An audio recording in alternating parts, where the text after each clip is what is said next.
What if you had a backstage pass to your favorite performer? What about a behind the scenes look to a 1.2 million subscriber YouTube creator who does 15 million a year in his business? What if you had a formula to monetize your channel quicker and bigger than ever before? Well, that's what I'm going to cover in this video, having spent 2 days with Myron Golden and his content to cash flow workshop in Omaha. This is part 2 of a video, and I'm going to cover the things that we went over in day 2 and some of the secrets that I'm going to give you as his YouTube secrets. And I got some notes here. YouTube secrets for a $500,000 in AdSense, not to mention his formula you can use to, even if you're starting at zero, that gets him 15 million a year in his business. One of the speakers, Garrett Gunderson, gave us the value equation that lets him leverage 9 books, I think is what he said he's written, for financial freedom. The mindset shift that will let you create any of your expenses and problems and turn them into blessings and money. One of the other guys that was there was Omar Actori. I know I'm butchering his last name, but he's got a YouTube channel of his own name, and he calls his business the video department, I'm pretty sure. But he gave us some bulletproof content, how to structure your content to avoid the biggest problem keeping you from growing your YouTube channel. Nika Maples was fantastic, and I'm going to give you a couple of her tidbits, how to overcome your biggest obstacle that's keeping you from breaking through in your business. But first, let me give you the very first part of that we went over was YouTube hacks. And he taught us what he does. This is Myron's biggest hack. What he simply does is instead of staring at a camera like I'm doing right now and going to go through a bunch of edits, Myron just said, all right, heck with it. I'm going to turn on a camera and teach a live audience. How about that? I mean, he felt less pressure doing his content in front of a live audience than he does through staring at a blank camera. And I'll tell you this here too, I'm going to just power through this myself.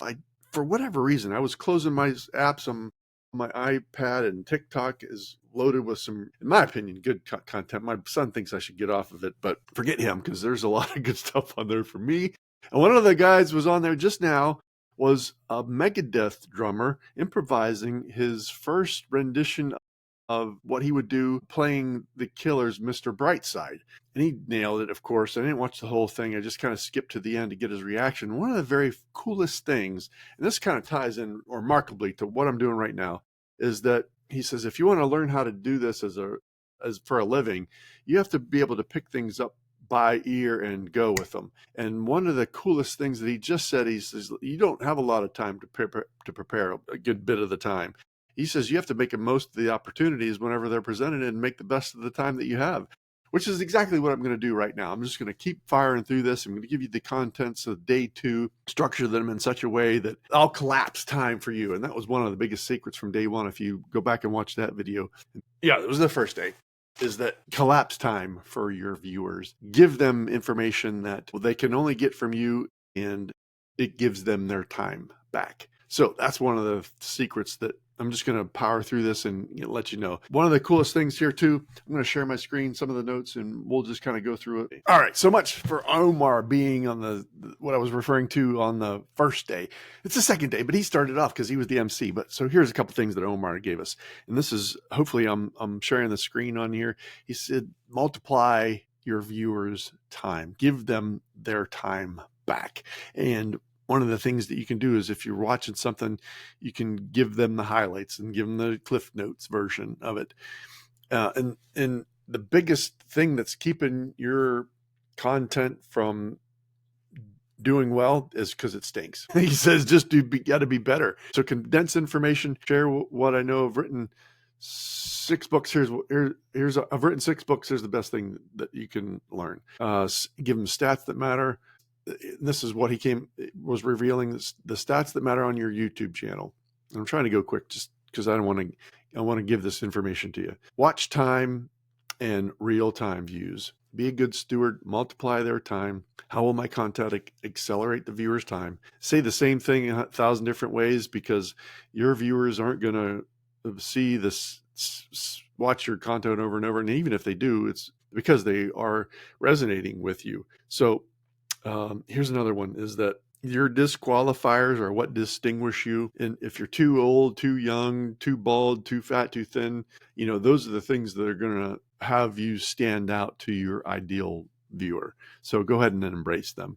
One of the other ones was the Messiah marketing method. It's all biblical based. This weekend was all because folks are in tune, for lack of a better word, open, realizing that the Bible is a book not of religion, but, as Myron says, of promises, precepts, prayers, patterns, prophecies that are there to help us navigate the earth that is a model of heaven.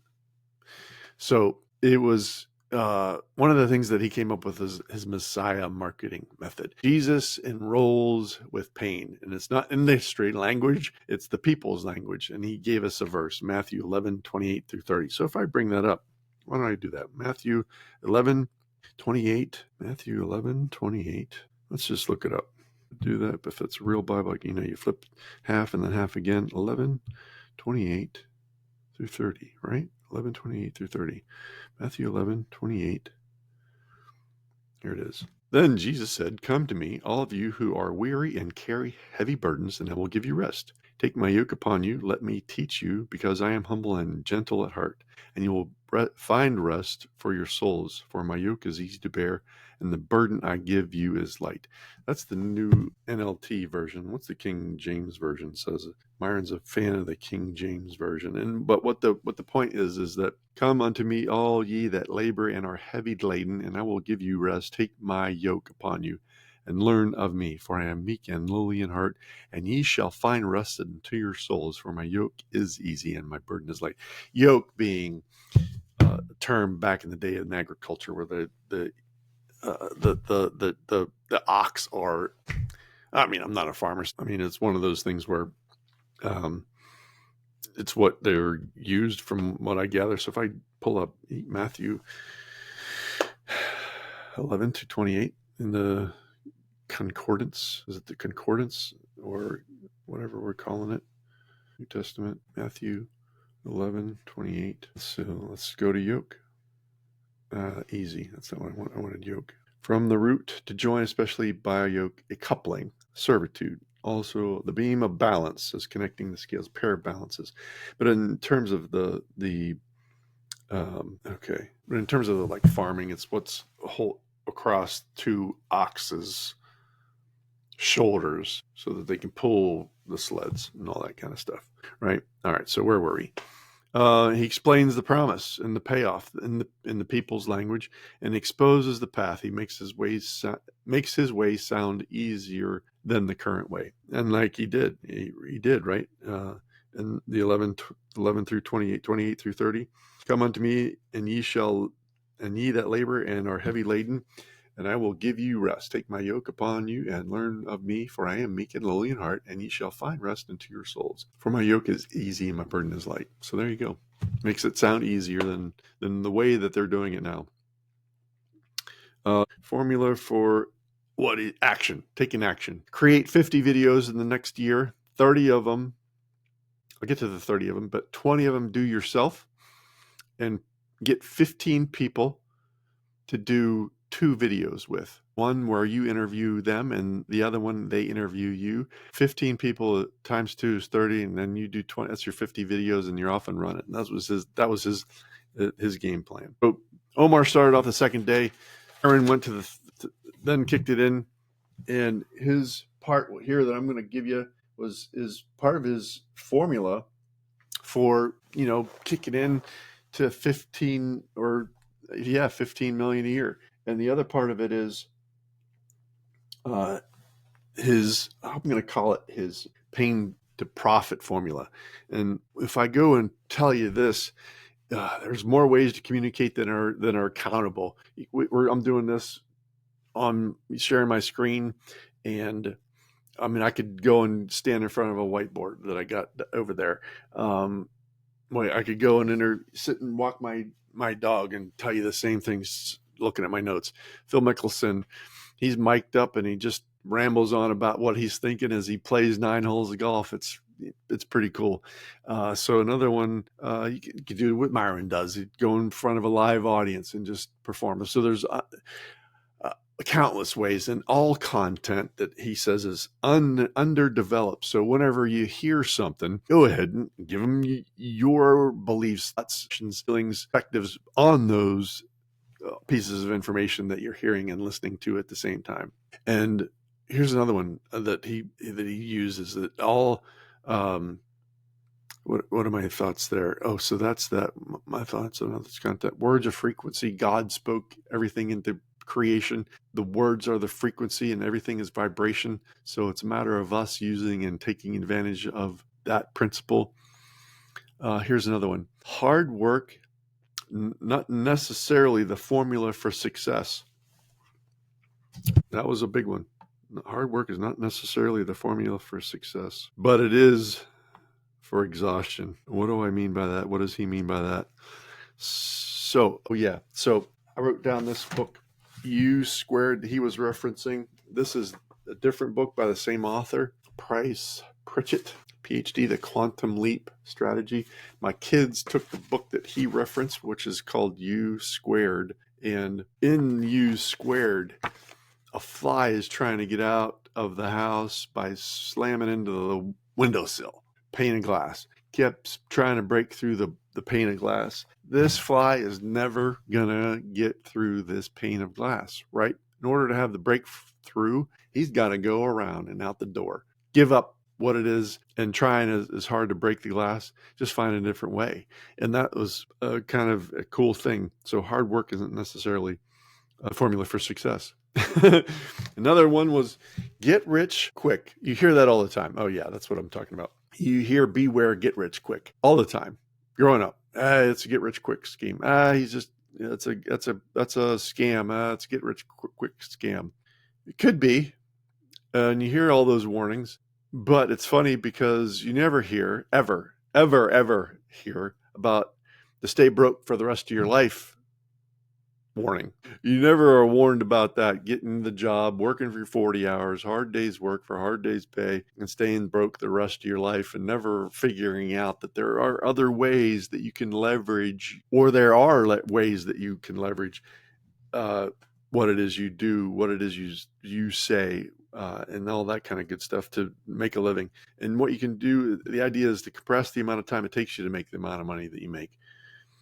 And the reason people don't compress the amount of time, so let's say it takes you all year to make 100,000, but what if it only took you a month? And so instead of a month, you're making it in a year, you're making it in a month. Okay, now you're making 1.2. So if you're just compressing what it is you're making into 1 month, that's the idea. And then what if you compress the 100,000 from a month to a week? What if it was a day? His thing was, Myron's was, we don't know we ought to, and we don't know how.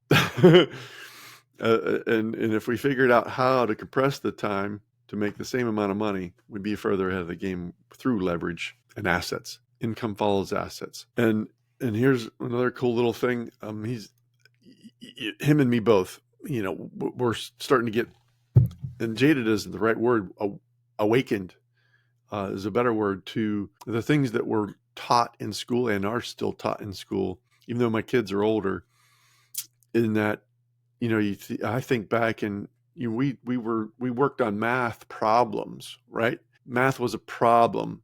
It was under the effect of, it's going to be hard. It's going to be confusing. It's going to be something that we're not going to be able to figure out. They're going to be problems forever. Meanwhile, if it's as simple as moving some zeros around, then, and understanding principles, math isn't so much a problem anymore as it is a way to get things done. And that's how he was talking about it being framed. And I'm going to go back and listen to my recording of it, but just the way things are phrased and taught in school are little hints at creativity is pretty much squashed in school. They want everybody to be a cookie cutter, which is ridiculous. But anyway, here's a math problem for you. The idea was, for his formula, to go and create 15 million a year is just this: get a $20 product and sell however many of them, and if you sell 10,000 of them, that's 200,000, right, a year. If you sell 100,000 of them, that's 2 million. And if you just take this zero, do I want to move this zero times 1,000? So here's the zero. I should dismiss. Oh, well, look at that. That's kind of neat. How about that? I'm not wanting to do this, but I'm going to remember that. Sure, let's do it. Let's solve it. There's 2 million. I dig it, man. That's a little cool. So how about we move the zero again, times 1,000. All right, let's do it. 2 million. What if we only do? So this is a book. This is a home study course. No, this is an audio program with a workbook. This is a home study course. Create a $2,000 home study course that's live, where you teach it live. Get 1,000 people, and you get 2 million. But even if it's just 100, that's 200,000. Do a $20,000 a year mastermind, and you only get 100 people. That's 200,000. Do a VIP day, where only select clients, or you're only dealing with select clients one-on-one, and charge 200,000. And if you only have 10 of those, that's 200,000 or 2 million.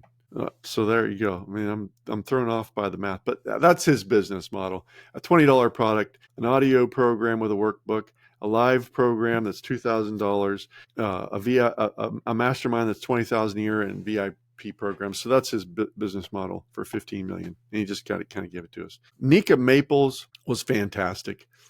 I did a video on her and her day one presentation. I'm just going to give you a couple things from her.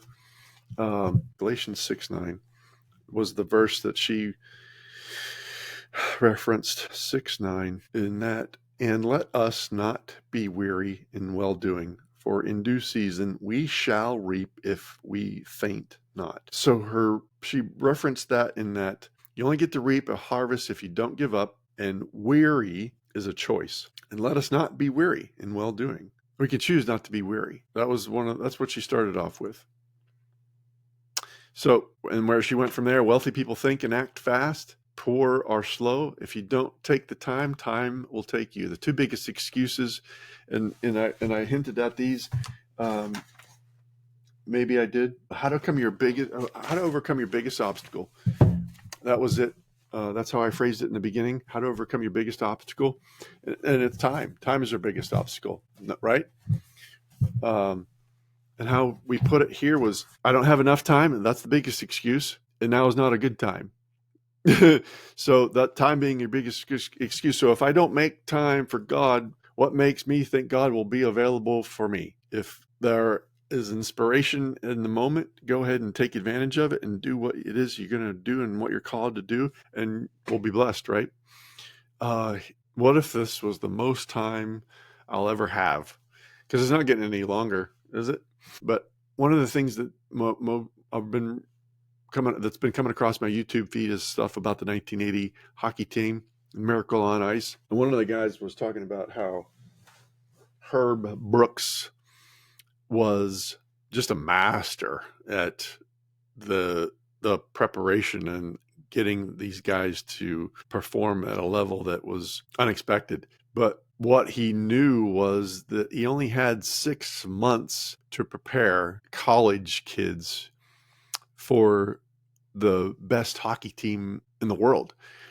And if you think about 6 months hockey season, in professional level, they play 82 games. But these guys, that doesn't seem right. Maybe it was only 3 months. I think the number that Jim Craig, in this interview that I watched, I'm struggling, but they doubled the amount of games that a pro team would play in the amount of time that they had to get ready. So they just basically collapsed time. They took advantage of the small window that they had and really just kind of geared it up. And that has nothing to do with this, but it was just the notes that and what I put into here.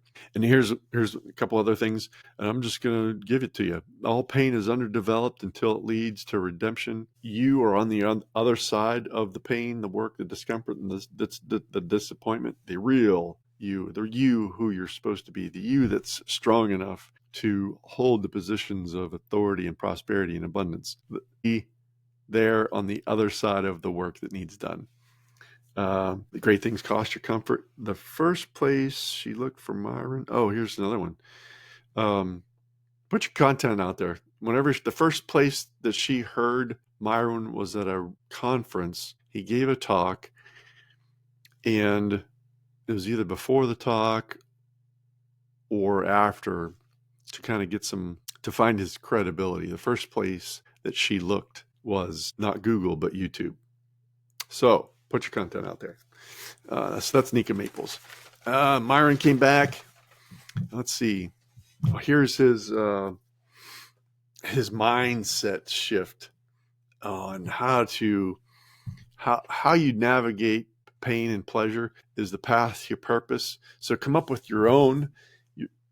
This is his formula for his mindset for taking mishaps and mistakes and expenses and turning them into money, if you will. But come up with your lists, your recipes, your frameworks, your maps, what ingredients, processes, and outcomes, what floor, frame, and roof, what will it look like when it's done, and put those together in your own words for folks that are facing the same problems that you've overcome, and then sell it. And I'll get to that in a second. I'm not sure what psalm it was that he referenced, but Solomon wrote 3,000 psalms, and that's how people knew about him, how Bathsheba knew about him and paid him tributes in terms of hundreds of millions of dollars in today's value in the way of gold, because he put his content out there and he talked and related in commonplace things like trees and bugs and honey badgers, and related them to real life. And if you can figure out how to do the same, then that's your list, that's your recipe, that's your framework. So if I go back, day 2, so that's just where I stopped and taken the notes. But here, let me see if I can come up with some more stuff for you. He related it to innovators of today, like Elon, and not necessarily of today, but Henry Ford. Henry Ford took the meat packing plant idea and brought it to his assembly line. Meat packers and cutters, they worked in a line, and he just took that idea and brought it to the automotive industry, and that was certainly a game changer. Steve Jobs were curious about multiple disciplines and industries, and they figure out how to relate those things, how to relate X to Y. So let's see.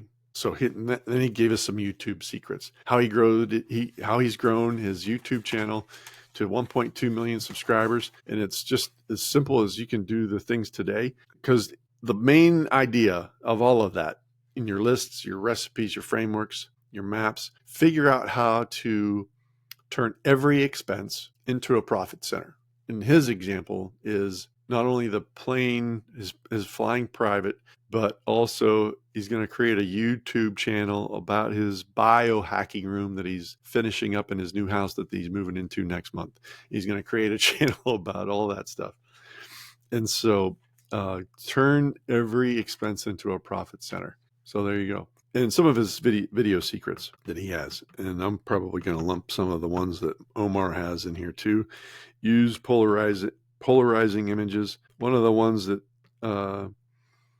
videos that he's got has Charlie Kirk opposite him on the screen, and it has us versus them, good versus evil. And it just kind of piques curiosity. The thumbnails, the first thing is to get the click and drive curiosity. That's key. And then make a statement that that the viewer asks their own question, make a statement with a question word. Why the evil are rich, as an example. Use contrast, conflict and confusion, promise, clarity. So there you go.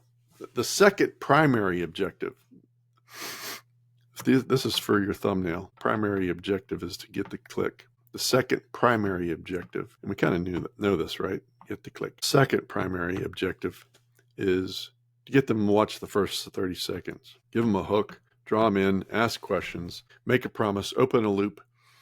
I'm going to show you X to close the loop and what happens. I can't read my notes, but leave the loop open. Know the end and work backwards. That's what I've got here. They are what people remember, relate, and resonate. A story. Oh, wrap every map, wrap every list, wrap every recipe in a story. Wrap it all in a story, like I did with the Megadeth drummer in a story, like he does with his private plane. So then here's another one too. God created the value exchange, sales. God created sales. He talks about this in several different ones. The one with the widow who's broke and only has oil. She goes to Saul. I think if it wasn't Saul, it was Solomon. What am I supposed to do? He says, what are you asking me for? Get your oil and go sell it. Another one was Joseph taking 20% of his crops. Is it Joseph? If it wasn't Joseph, I'm going to find out.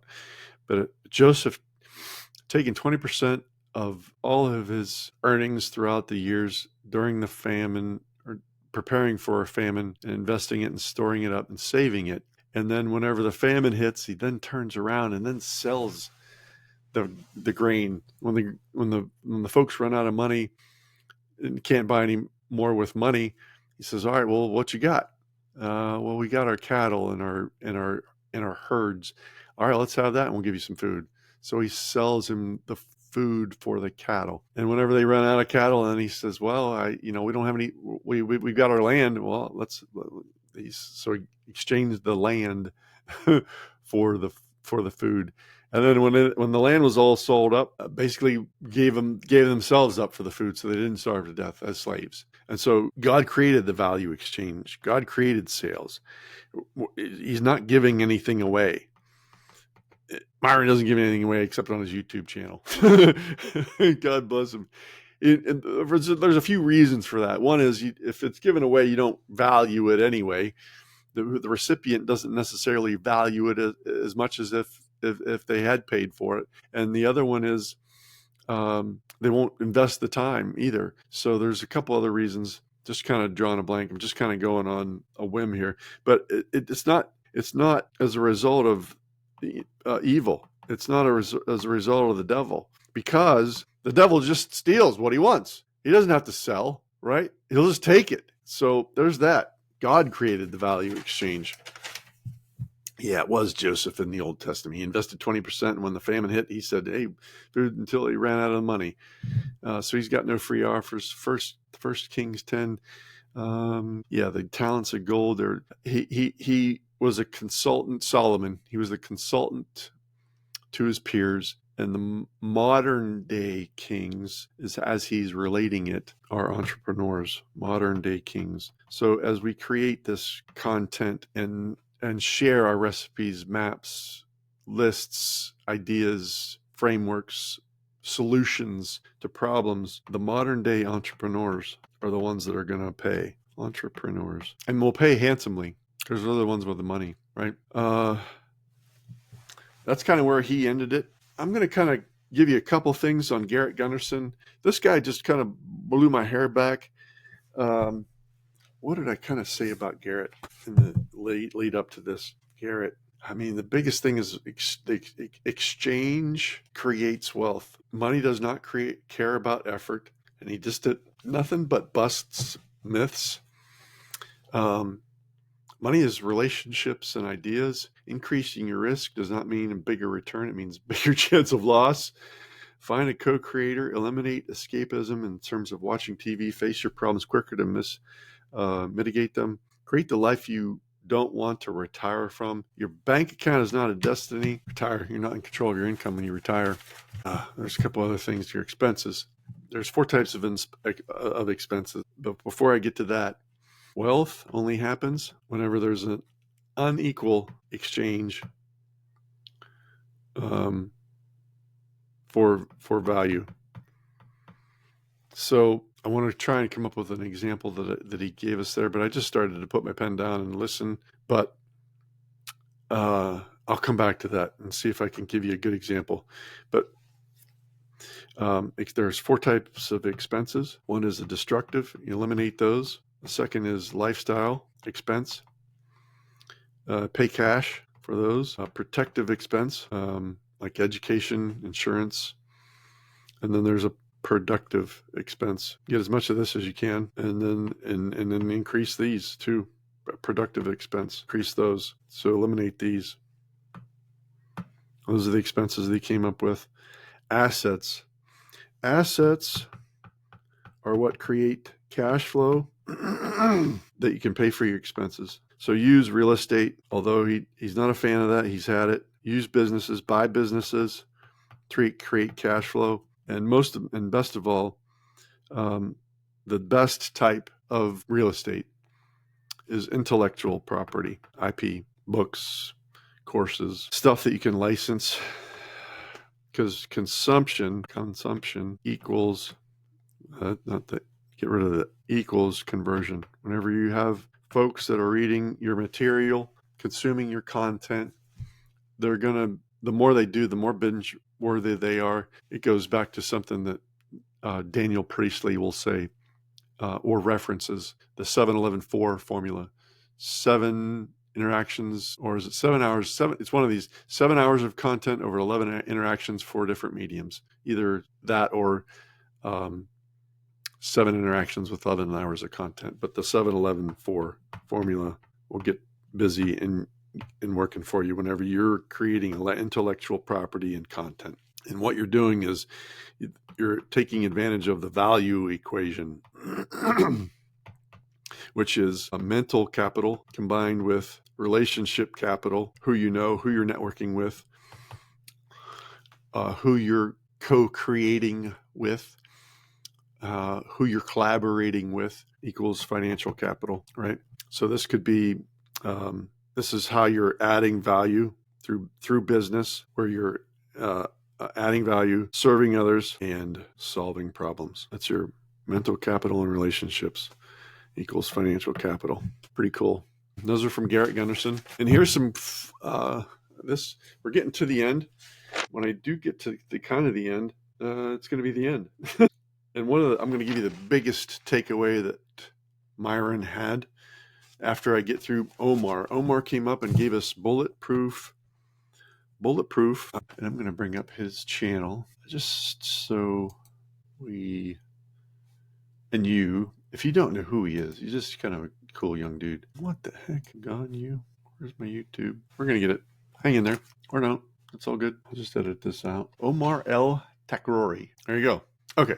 There's Omar L. Takrori. Creator, entrepreneur, and pastor. Didn't know he was really a pastor. So there you go. The department. Good stuff. So here's his bullet. He's got 162,000 subscribers. And he's closing in on a couple million a year. So if I go back to sharing, and this closed off, so now I got a freaking. Are you okay, buddy? Are you okay?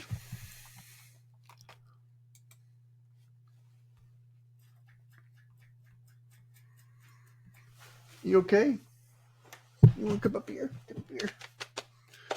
Come up here. All right, good boy. Good boy. You okay? You okay? You okay? Okay. Come up here. Come up here. Yeah, come up here. Come up here and see me. Come up here and see me. Come up here and see me. Oh my goodness. Yeah, big boy. Yeah.